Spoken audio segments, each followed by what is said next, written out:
দর্শক, আমি তানজিকা আমিন পবিত্র মাহে রমজানে সবাইকে শুভেচ্ছা জানাচ্ছি। টপার কুকওয়্যার মজার রান্নার আজকের এই এপিসোডে আমি আছি পুরোটা সময় আপনাদের সাথে এবং আমার সাথে আছেন একজন শেফ যিনি মজার একটা রেসিপি আপনাদের সঙ্গে শেয়ার করবেন। যিনি শেফ হিসেবে আজকে আমাদের সাথে আছেন তিনি আমাদের সবার পছন্দের শেফ ফারহানা মুস্তাফা। কেমন আছেন ফারহানা আপা? এই তো আলহামদুলিল্লাহ ভালো। আপনি কেমন আছেন আপু? আমি ভালো আছি ফারহানা আপা। আমি জানতে চাই আজকে কোন রেসিপি আমার দর্শকের সাথে আপনি শেয়ার করছেন? আমি আজকে দর্শকের সাথে শেয়ার করব খুব মজার একটা চিকেনের রেসিপি। রেসিপিটার নাম হচ্ছে শাহী চিকেন। চলুন দেখে আসি শাহী চিকেন তৈরি করতে কি কি ইনগ্রেডিয়েন্টস লাগছে। কি কি ইনগ্রেডিয়েন্টস লাগবে? আমাদের এখানে একটা বিশেষ জিনিস দিয়ে আমি শুরু করতে চাই। যেটা লাগছে সেটা হচ্ছে পেঁয়াজ, রসুন আর কাঁচা মরিচের হালকা করে একটু সেদ্ধ করে নিয়ে আমি ব্লেন্ডার করে নিয়েছি। অনেকে বেটেও নিতে পারে। লাগছে এলাচ, দারচিনি, অল্প কয়েক টুকরো, একটু বাটার লাগছে ধনিয়ার গুঁড়ো, লাগছে একটু ঘন দুধ, লাগছে টক দই, শুকনো মরিচ, একটু আদা কুচি, এটা আমি বাগারের জন্য ইউজ করব, লাগছে ক্যাপসিকাম আর অবশ্যই চিকেন। দর্শক, আমরা আর সময় নষ্ট করব না, চলে যাব সরাসরি আমাদের রান্নায়। আমরা শুরু করব রান্না? জি, প্রথমেই আমরা চুলাটা অন করে দিই। সামান্য অয়েল দিয়ে নিচ্ছি।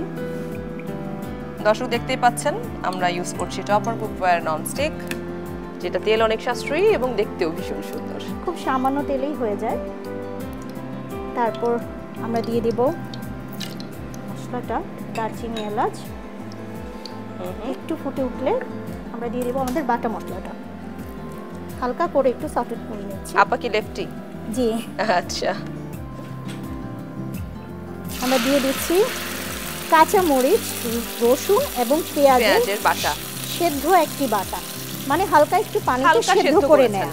জি, এটাকে একটু কষিয়ে নেব, তারপরে দিয়ে দিব চিকেন। খুব বেশিও না, অল্প একটু মশলাটা একটুখানি তেলে সটেট করে নিয়ে,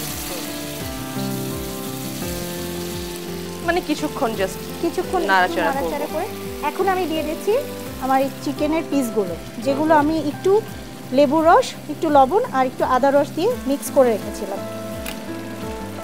এখানে তো সব রকম মাংস নিচ্ছি, হাড্ডি আছে, চর্বি আছে, সব এটাতে শুধু মানে এমন না সলিড পিস তা না। জি, ও শুধু বোনলেস পিস নিতে হবে না? আচ্ছা, এটা সবভাবে করা যায়।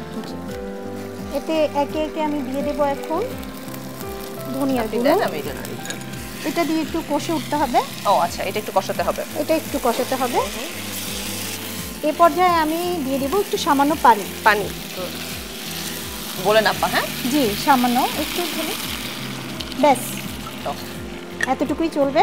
এই পর্যায়ে আমরা একটু পানি দিয়ে দিলাম, একটু পানিতে কষবে। এখন একে একে আমরা দ্বিতীয় পর্যায়ে যে ইনগ্রেডিয়েন্টসগুলো আছে সেগুলো অ্যাড করে নিব। প্রথমে একটু লবণ অ্যাড করে নিচ্ছি। আপা অলরেডি কিন্তু একটা অ্যারোমা পাচ্ছি। এটা কি ওই যে মশলা বাটা যেটা দিয়েছিলাম সেইটার? ওটার সাথে দারচিনি সব মিলিয়ে একটা সংমিশ্রণে দারুণ একটা স্মেল আসে। ভীষণ একটা ভালো স্মেল আসছে। জি, এখন আমি দিয়ে দিব টক দই, ফেটে রাখা। টক দইটাকে অবশ্যই সবসময় ইউজের আগে ফেটে নিতে হবে। এখন এটাকে কষে ওঠা পর্যন্ত, একটু রান্না হওয়া পর্যন্ত আমাদের সময় দিতে হবে। আচ্ছা আপা, কতক্ষণ লাগবে এখন এটা একটু 15 মিনিটের মতো কষতে থাকো। পাশাপাশি আমি এটার সঙ্গে যেটা এড করব, একটা বাগার প্লাস হচ্ছে ক্যাপসিকামটা, সেটা একটা প্রিপারেশন করে নিই। তাহলে চুলাটা চেঞ্জ করে ফেলি। জি, বেশ খানিকটা বাটার দিয়ে দেব প্যানে। বাটারটা মেল্ট হতে হতে আমার চিলিগুলো একটু টেম্পারিং হবে। এখন যাবে আদা কুচি। এটা একটু ভাজা ভাজা, মানে আমরা বেরেস্তা যেরকম বাগার দেওয়ার জন্য মাঝে মাঝে করি রসুন পেঁয়াজ, সেরকমই এখানে লাল মরিচ মানে শুকনো মরিচ আর আদা কুচিটা সেভাবে বেরেস্তা করে নিব। তবে অতটাও লালচে হবে না, অত লালচেও হবে না। ধর শাহী তরকারিগুলো আমরা দেখি একটু সাদা সাদা থাকে, যদি ওটা বেশি লালচে হয়ে যায় তাহলে কালার চলে আসবে। এই পর্যায়ে আমি ক্যাপসিকামটা অ্যাড করে নেব। আচ্ছা, ক্যাপসিকামটাকেও হালকা একটু ভাজা করতে হবে আর কি। আপা আমি এর মাঝে একবার এটা একটু নেড়ে দেই। হ্যাঁ, বাহ, সুন্দর একটা অ্যারোমা চলে এসেছে। আমার বাগারটা রেডি হয়ে গেছে। আমি এই পর্যায়ে বাগারটা এটার মধ্যে ট্রান্সফার করে দেব। ঠিক আছে, এখন কি আমরা এটা ওই চুলা নিতে পারি? জি, আমরা এই চুলা নিয়ে আসতে পারি।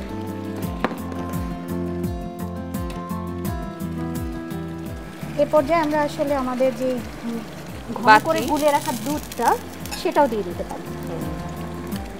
অলমোস্ট আমরা ডান করে ফেলেছি রান্না। এখন পানিটা মরতে যে সময়টুকু লাগে, যতটুকু গ্রেভি আমরা চাই সেটুকুই রাখবো, সেটুকু অনুযায়ী। এখন আমরা এটা হওয়ার জন্য একটু ঢেকে দেব। আচ্ছা, আর 15 মিনিট লাগতে পারে না? জি, আর 5 থেকে 10 মিনিট লাগবে। 5 থেকে 10 মিনিট দর্শক লাগবে, আর মাত্র 5 থেকে 10 মিনিট।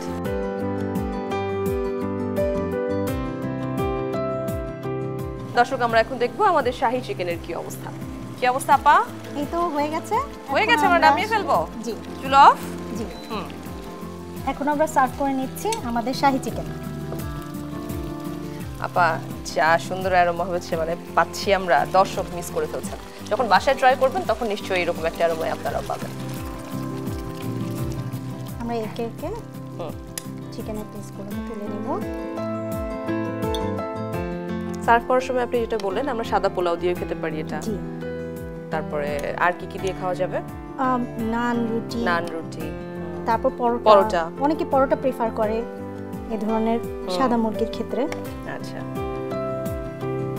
অনেকে চাইলে আপা শুধু সবুজ ক্যাপসিকাম না দিয়ে লাল, হলুদ, নীল অনেক ক্যাপসিকাম দিতে পারে। হ্যাঁ, কালার আনতে চাইলে অনেক কিছু ইউজ করতে পারেন। জি, পরিবেশনটা তো আসলে টোটালি নিজের ব্যাপার, টোটালি নিজের কাছে। এবং যত কালার আসে খাবারে, সেটা অবশ্যই বাড়তি একটা সৌন্দর্য যোগ করে। জি, এই তো হয়ে গেল আমার শাহী চিকেন। আপু, খেয়ে বলবেন কেমন হয়েছে? আপু, আমি গন্ধ শুনে বুঝতে পারছি জিনিসটা অনেক মজা হয়েছে, আমি অবশ্যই খাবো। এবং দর্শক অবশ্যই বাসায় ট্রাই করবেন শাহী চিকেন। টপার কুকওয়্যার মজার রান্নার এই সব আয়োজনগুলি দেখার জন্য চোখ রাখুন দীপ্ত টিভিতে এবং দীপ্ত টিভির ডিজিটাল প্ল্যাটফর্মে। দর্শক, দেখা হচ্ছে আগামীকাল। সে পর্যন্ত সবাই সুন্দর থাকুন, সুস্থ থাকুন, দীপ্ত টেলিভিশনের সাথেই থাকুন।